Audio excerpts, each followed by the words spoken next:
Hello all, good morning. Welcome back to my channel. ఈరోజైతే నేను ఇంకొక వ్లాగ్ షేర్ చేసుకుంటున్నాను.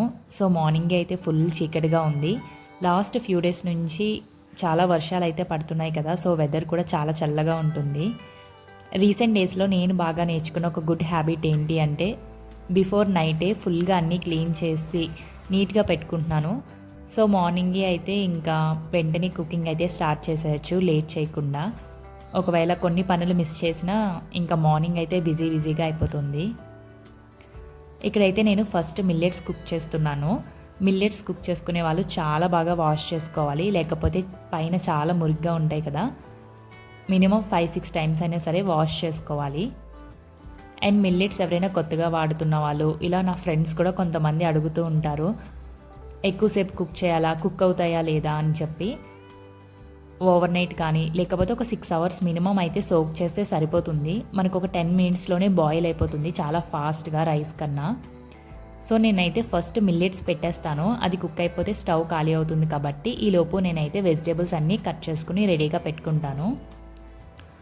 ఈరోజైతే మెంతికూర పప్పు చేద్దాం అనుకున్నాను. నైటే మెంతికూరను అయితే తీసుకుని పెట్టుకున్నాను, చాలా టైం టేకెన్ పని కదా అది.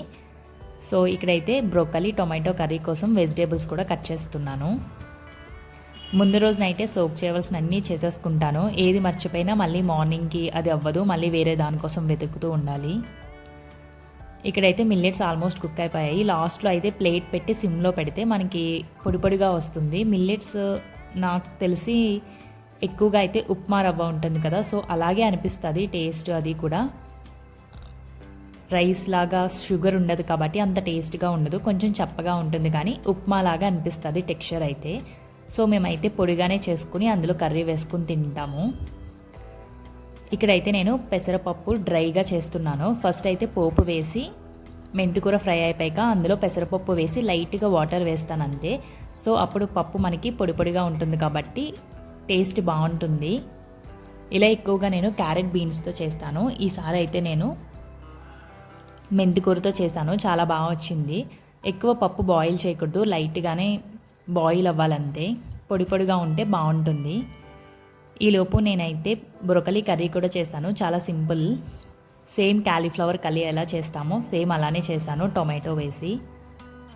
ఇక్కడైతే పోపు లాస్ట్లో అయితే కొంచెం కొబ్బరి పొడి వేసాను, చాలా బాగుంటుంది కొబ్బరి పొడి వేస్తే. కొబ్బరి కూర వేస్తే కమ్మగా కూడా ఉంటుంది. ఇందులో మనం కారం ఏం వేయము కాబట్టి కమ్మగా బాగుంటుంది. లాస్ట్లో అయితే నేను మిల్లెట్స్ వేసి కలిపేశాను. ఇంకా రైస్ అయితే నేను కలిపేసే పెడతాను, చిన్న బాక్సెస్ కదా, కలుపుకోవడానికి వీలవ్వదని చెప్పి. ఈరోజు బ్రేక్ఫాస్ట్కి అయితే డ్రై ఫ్రూట్స్ మిల్క్ షేక్ చేశాను. ఎవ్రీ టైం ఓట్స్ వేస్తాను, ఈసారి అయితే ఓట్స్ వేయకుండా ఓన్లీ డ్రై ఫ్రూట్స్తోనే చేశాను తక్కువగా.